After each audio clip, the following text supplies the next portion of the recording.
Your support keeps these stories alive. Like, subscribe, and ring the bell. I didn't wake up one morning and just decide to leave my husband. No, it wasn't some dramatic light bulb moment where I suddenly realized, oh, this is it, I'm done. It was more like drops in a bucket, drip, drip, drip, until the bucket overflowed and I found myself standing there, soaked in my own exhaustion, wondering why I had waited so damn long. It was late 2023 and the air in our house felt heavy all the time. Not in an obvious storm is coming kind of way, but in a slow, suffocating way, like the humidity that clings to your skin and never lets you feel fully comfortable. We had a toddler, our beautiful little chaos maker, and if it weren't for that child, I think I might have left even sooner. I used to tell myself I was staying for the family, for stability, but deep down I knew I was staying because the thought of starting over scared me more than the misery I was already living in. The fights had become routine, not screaming matches exactly, but sharp-edged conversations that felt like paper cuts, small, but they stung and they never really healed. He had this way of making everything feel like my fault. If the bills were late, it was because I didn't remind him. If the laundry wasn't done, it was because I let things slide. If he forgot something, it was because I should have told him again. It was exhausting being not just his wife, but his secretary, his emotional sponge, his personal alarm clock. The moment that really pushed me over the edge wasn't even one of our bigger arguments. It was a Tuesday. He had promised he'd pick up diapers on the way home from work. I texted him twice during the day to remind him, even though I shouldn't have had to. He came home empty-handed, dropped his shoes by the door, and grabbed a beer from the fridge like nothing was wrong. When I asked, "Did you get the diapers?" he just shrugged. Oh, forgot. No apology, no concern that our toddler would literally be out of diapers by morning. Just a shrug, like it was my job to fix it because it always was. That night after our kid was finally asleep, I sat on the couch staring at the muted TV screen while he scrolled on his phone. I remember thinking I could disappear tomorrow and the only thing he'd notice is that no one's doing his laundry. That thought hit me like a cold slap and it didn't leave. It sat in the back of my mind, whispering every time something small went wrong, "Why are you still here?" A week later, I told him I was done. I didn't say the words with fire or anger, I said them with the calmness of someone who's already grieved the loss long before the breakup. He didn't take me seriously at first. He laughed like I was making some dramatic statement just to get his attention. But when I started packing a small bag for me and our child, his face changed. He didn't fight for me to stay. He didn't apologize. He just got quiet, and that quiet told me everything. We didn't move out right away because life is never that simple, but I stopped sleeping in the same bed. I stopped pretending we were anything close to a couple. I stopped hopping. And in that strange, numb space between together and separated, I started looking into the logistics of actually ending it. Filing for divorce is not as quick and clean as TV makes it look. There's no simple scene where you walk into a courtroom, sign a paper, and leave as a free woman. In real life, it's a slow, paperwork-heavy grind, and if you have a child together, multiply the frustration by 10. It was late September 2024 when I finally walked into the courthouse to file the paperwork. I remember the weather that day, the kind of early autumn air that's crisp in the morning but still warm by noon. I had my toddler strapped into his stroller, a diaper bag hanging off the side, and a stack of documents that I had double-checked at least 6 times. My stomach was in knots, not because I doubted my decision, but because every little part of the process felt like it came with an unspoken, "Are you sure you want to do this?" Inside, the county clerk's office smelled faintly of old paper and disinfectant. The woman behind the counter didn't smile, but she wasn't unfriendly either. She just had that look of someone who's processed hundreds of divorces and isn't easily fazed. I slid the forms across to her like I was handing over a confession. She flipped through them, stamped a few pages, and handed me back a receipt. And then she mentioned it, the parenting classes. Because you have a minor child, both parents are required to complete the court-approved parenting program before you can proceed, she said, matter-of-factly. Here's the list of approved providers. You'll need to submit the completion certificate to the court. I nodded like I understood, but internally I was already bracing for the headache I knew this was going to cause. My ex was the kind of man who could procrastinate on calling his dentist for a full year. I knew asking him to schedule and attend a mandatory class was going to be like asking him to run a marathon in the rain. That weekend, I didn't waste any time. I found an available online course from the list, paid the fee, and sat down at my kitchen table with my laptop and a cup of coffee while my toddler napped. 4 hours later, I had my completion certificate printed and in my hand. It wasn't a hard class, but it was draining. It made me think about how much our child was already stuck in the middle of a situation he didn't ask for.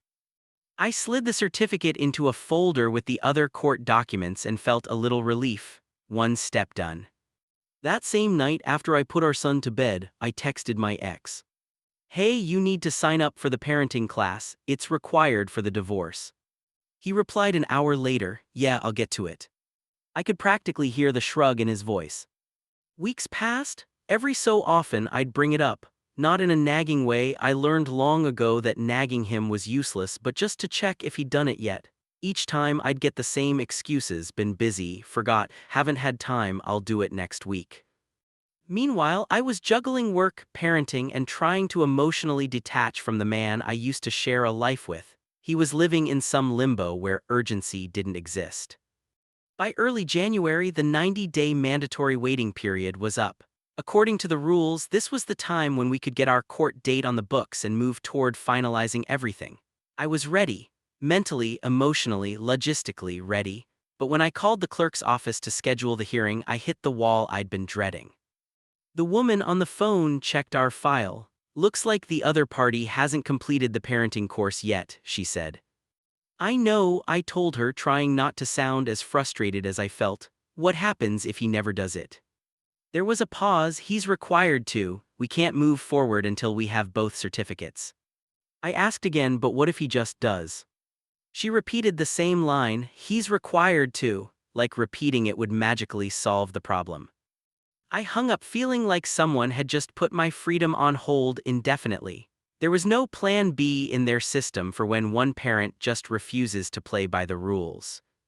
The weeks turned into months. March came and went. I called again, hoping something might have changed. Same answer. I Googled solutions, but every piece of advice led to hearing a lawyer, which was laughable because I couldn't even afford the lawyer's consultation fee, let alone an entire legal case. One friend told me I could file for contempt of court, but even that apparently required an attorney. And so I waited. And every day I waited, I grew more resentful, not just of him, but of a system that seemed to have no answer for someone who wanted out but was tethered to the irresponsibility of another person.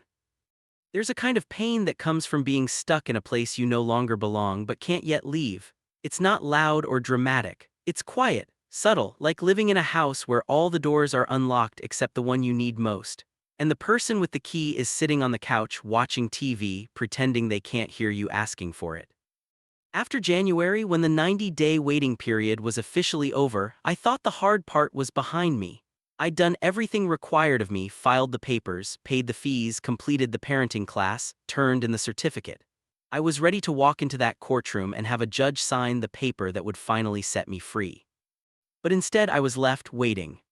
Waiting for him to do one simple thing.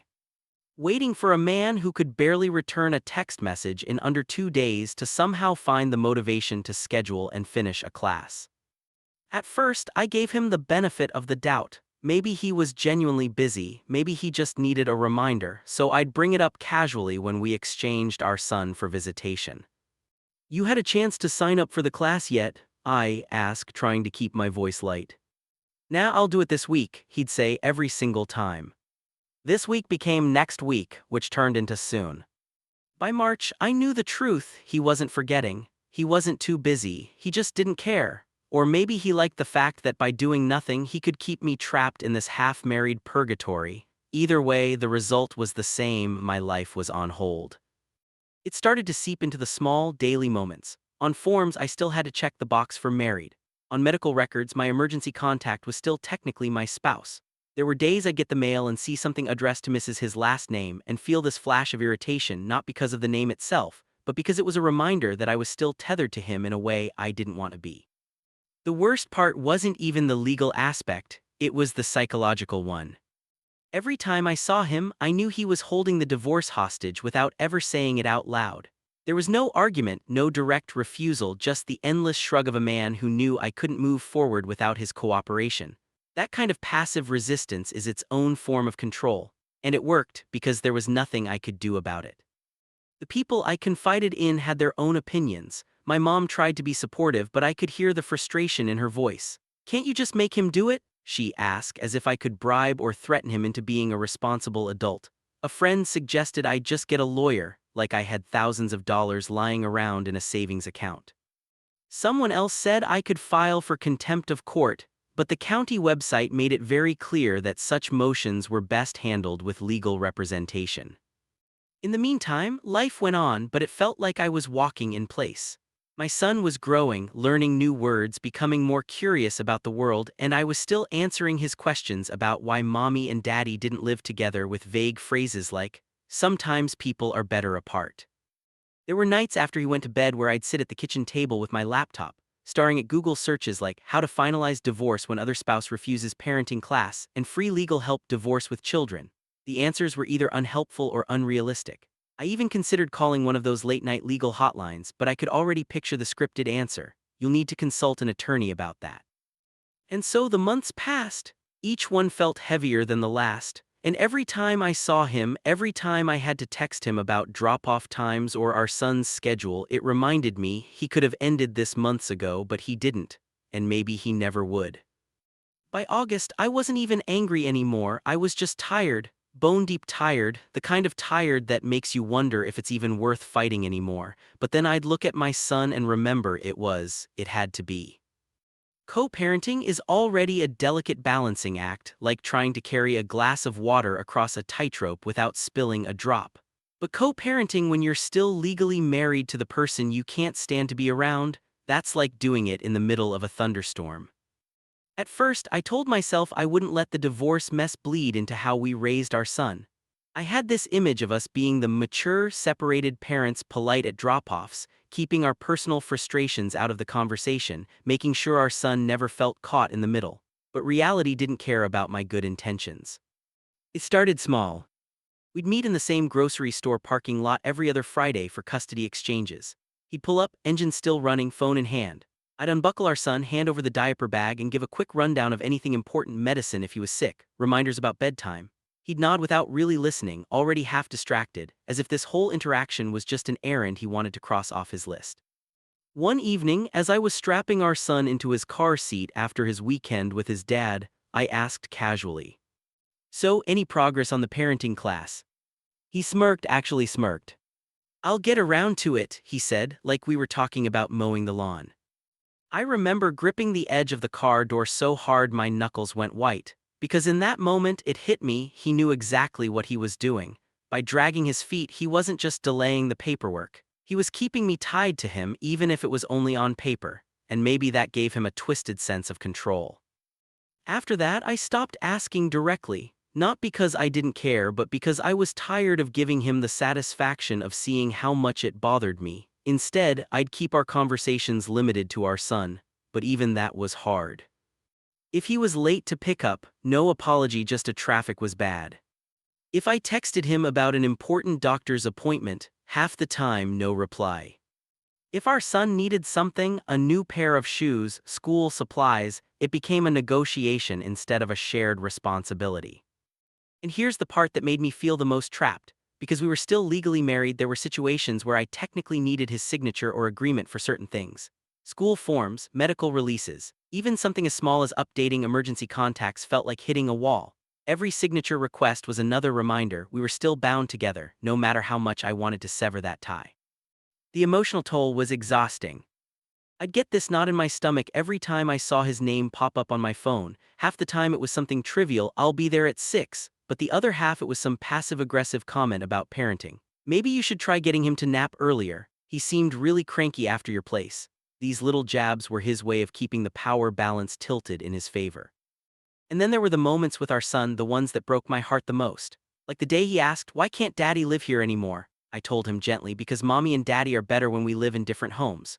But inside I was screaming, not just because it hurt to explain, but because legally on paper, daddy still did live with mommy. That stupid piece of paper made it feel like the separation wasn't real. By summer, it wasn't just the parenting class he hadn't done. It was a whole pattern, this unspoken agreement that he would give the bare minimum effort and I would keep carrying the weight. And honestly, some days I started to believe maybe the system was fine with that. Because as far as the court was concerned, nothing was wrong, except for the fact that my entire life was being held hostage by one unchecked item on his to-do list. The grocery store parking lot had become our spot for custody exchanges. Not because it was special, far from it, but because it was just out of the way enough for both of us to tolerate.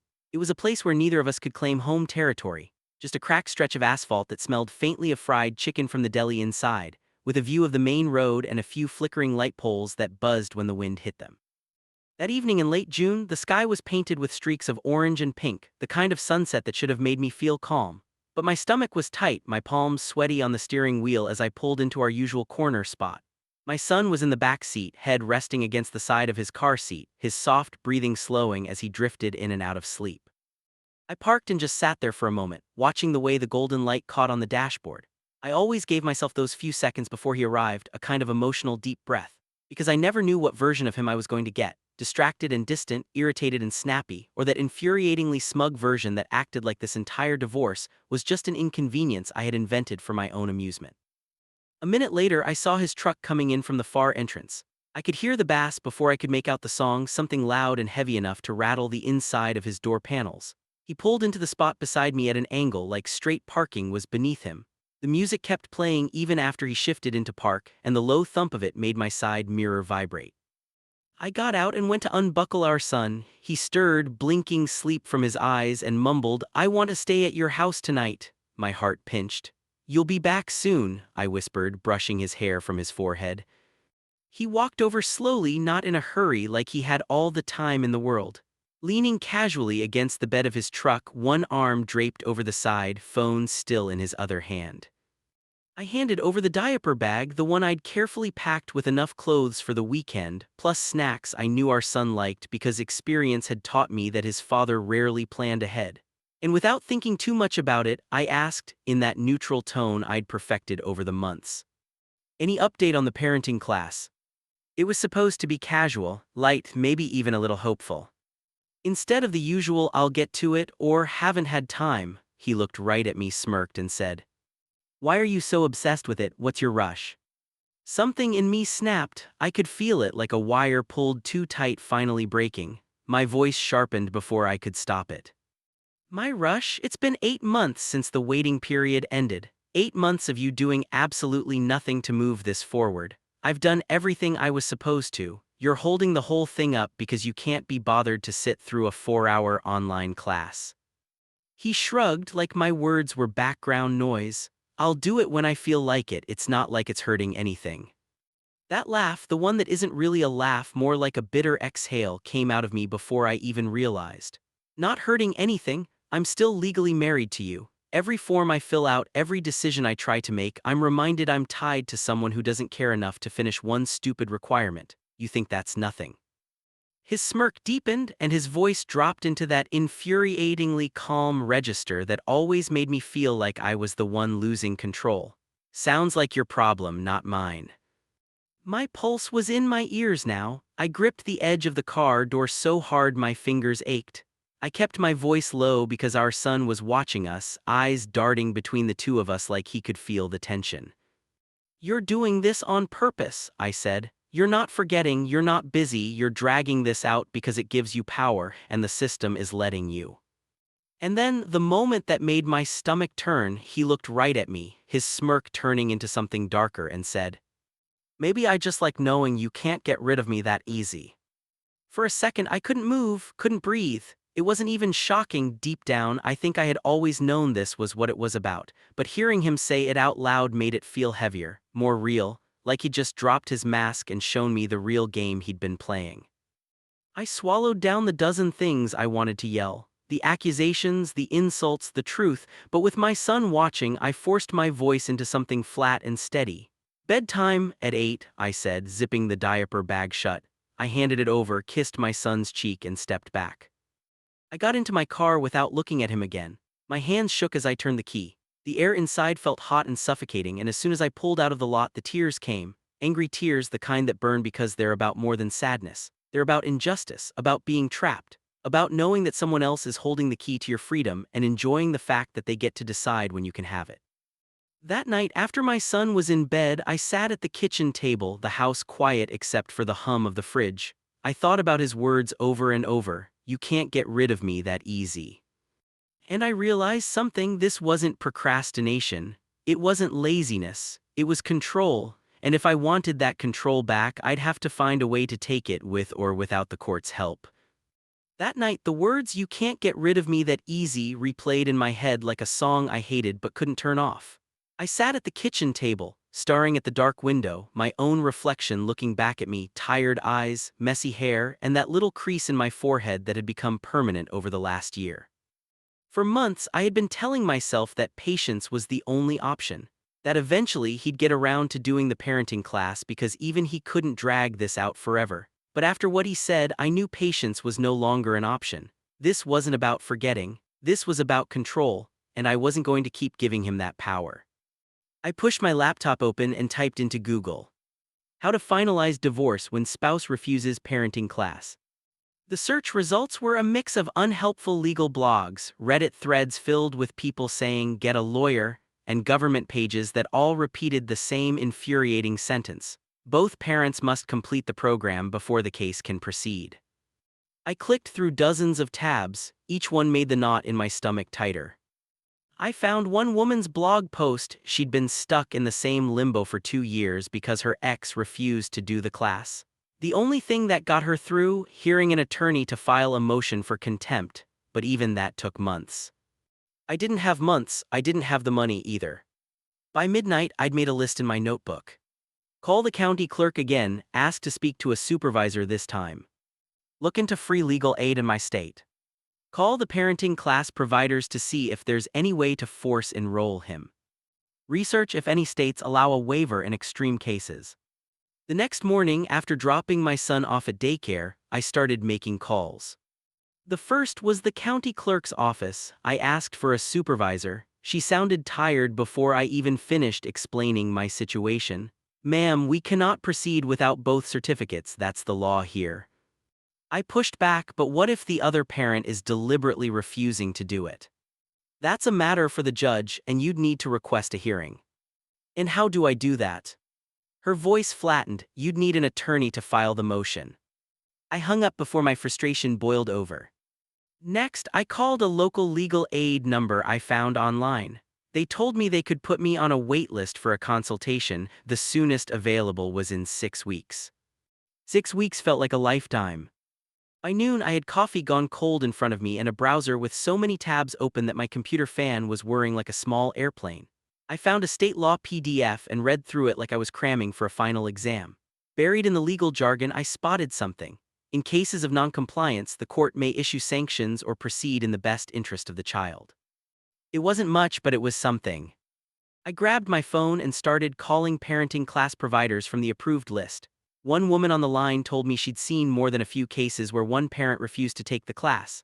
"Honestly," she said, lowering her voice like she was telling me a secret, "sometimes the other parent just waits them out. It's ugly, but the court can't force them unless someone pushes it legally." Every conversation felt like hitting the same wall. The system had no backup plan for people like me, and the people who worked inside it seemed resigned to that fact. By the end of the day, my notebook was filled with names, numbers, and underlined phrases like "motion to compel" and "pro se filing." I didn't know if I had the courage to represent myself, but the thought had started to take root. Because one thing had become crystal clear. If I didn't start playing offense, I'd be sitting in that same parking lot a year from now, still technically married to a man who took pride in holding me hostage. And for the first time in months, I felt something other than tired. I felt determined.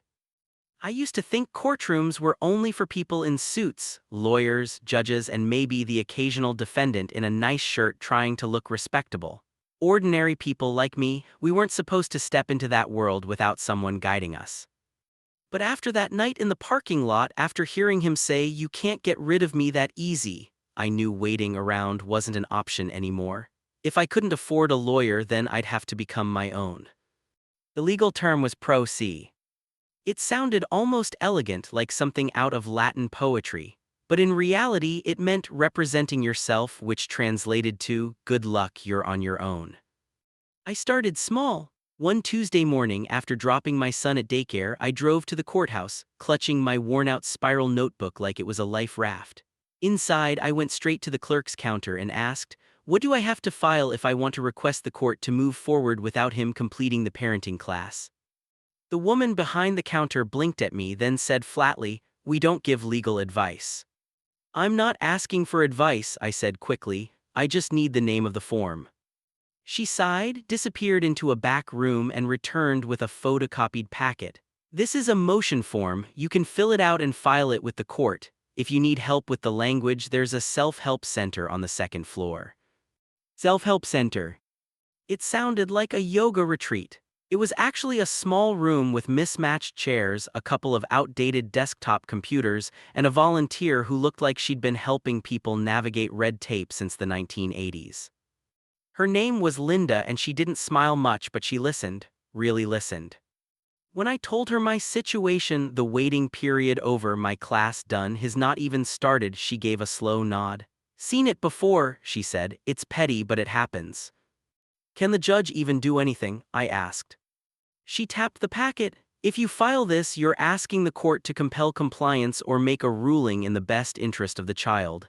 It's not guaranteed, but it gets it on the judge's desk. So I sat there, typing on one of the old computers, my fingers stiff as I tried to put into formal words what I'd been screaming in my head for months. Petitioner requests that the court, due to respondent's repeated failure to complete the mandatory parenting program. Every sentence felt like walking a tightrope between legal language and raw frustration.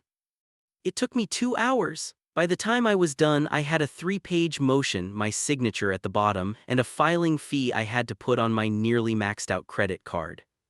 The clerk stamped it without looking up. That sound, the heavy thunk of the date stamp hitting paper, was strangely satisfying, like the first real step forward in months. Driving home, I felt something I hadn't in a long time: momentum. I wasn't naive enough to think this would be quick or easy, but I had put my name, my words, into the official record. I had stopped being passive. And if he thought I was just going to sit in limbo forever, he was about to learn I could play the long game too. The courthouse smelled the same as always, faintly like floor cleaner and recycled air.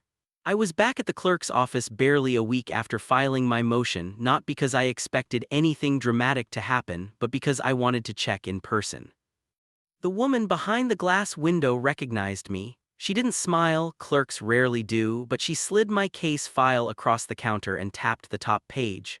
Your motion's been forwarded to the judge. You should be getting a hearing date in the mail soon. Hearing date. The words landed in my chest like a small but solid victory. For months, the process had felt frozen in place, and now something was finally moving. That afternoon, the letter came, heavy cream-colored paper with the court seal at the top.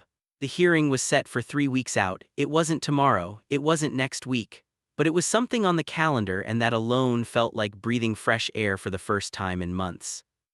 I debated telling him. Part of me wanted him to be blindsided when the notice arrived in his mailbox.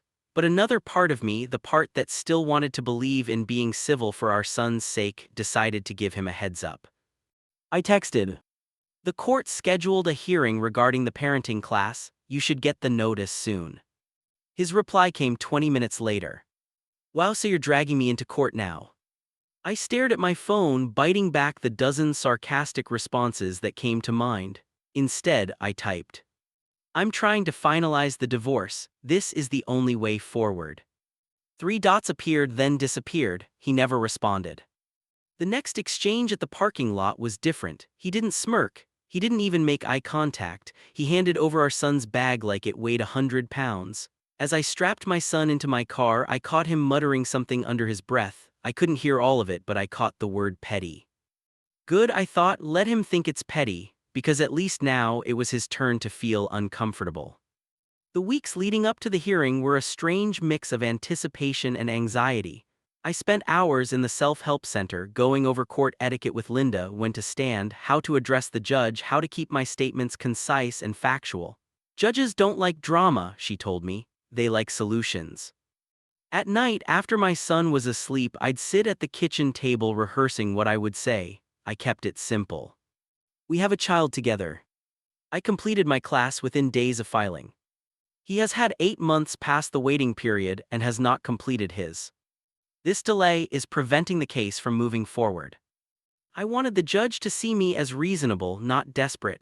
Even though deep down I was desperate to be done, to be free, to stop having my life stalled by his stubbornness. The morning of the hearing, I dressed carefully. Not fancy but clean and deliberate navy slacks, a white blouse, hair pulled back. I wasn't there to impress, I was there to be taken seriously. When I walked into the courtroom, he was already there. He looked irritated. Not angry exactly, but like someone who had been dragged out of bed for something he didn't think was worth his time. He didn't look at me, didn't say a word. When our case was called, we stood side by side, two people who used to share a life, now standing on opposite sides of a quiet battlefield. The judge listened to me first. I spoke slowly, exactly as I'd practiced. I showed my completion certificate. I explained the timeline. I avoided eye contact with him. When it was his turn, he shrugged, actually shrugged, and said he'd been busy and hadn't gotten around to it. The judge's eyebrows lifted just slightly. "Sir," he said, "this is a court order, not a suggestion." It wasn't an outright victory, but it was close. The judge gave him 30 days to complete the parenting class or face sanctions, including the possibility of the court proceeding without his certificate in the best interest of the child. For the first time in months, the lock on that door felt like it was starting to turn. The judge's words, 30 days to complete the parenting class, rang in my ears the entire ride home from the courthouse. It wasn't a victory parade, but it was something solid. A clock had been set. For once, there was a deadline that didn't come from me, didn't depend on my reminders. I knew him well enough to know what would happen next. He wouldn't rush, he wouldn't log in that night and get it done. No, he'd let those 30 days run down until the sand in the hourglass was almost gone. Because that's how he'd always operated, putting things off until the last possible second, not because he couldn't do them sooner, but because waiting gave him the illusion of control. The first week after the hearing was quiet. No messages, no calls beyond the bare minimum for drop-offs and pickups. He was polite, even distant, that kind of politeness you get from a cashier who doesn't want to talk. By the second week, the tension started creeping back. During one drop-off, he tossed the diaper bag into my back seat without a word. I asked how the weekend went and he just said, "Fine," eyes on his phone, no mention of the class. I didn't bring it up. But inside, the clock was ticking loud. By week 3, I caught myself checking the online provider lists at midnight, wondering if he'd quietly enrolled without telling me. Nothing. My chest got tight every time I thought about the possibility that he might call the court's bluff, forcing us into another round of hearings, dragging me right back into the quicksand I'd just started to climb out of. On day 25, I got a text. "I'm signed up for the class, doing it this weekend." No apology, no acknowledgement that it should have been done months ago. Just a flat statement like he was announcing he'd finally taken out the trash. That weekend, I didn't relax. I half expected him to forget or have some emergency come up. But Sunday night, a message came through, a picture of his completion certificate. I stared at it for a long moment.